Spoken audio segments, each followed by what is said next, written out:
दिउँसोमै बजारमा 12 बजे हावा सरर ए हजुर घर हाम्रो पोखरा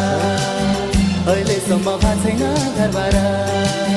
घर हाम्रो पोखरा